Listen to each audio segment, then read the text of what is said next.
Hello everybody, once again welcome back to Financeable YouTube channel. Today in this video I'm going to show you how you can use order flow analysis on TradingView. So make sure you follow my step in the end.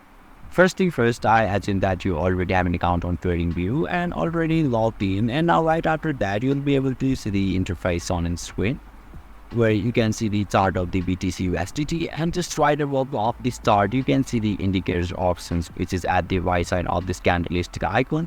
You simply need to click on that option and another section pops out where you can see the search bar. We need to search for order flow analysis on this search bar.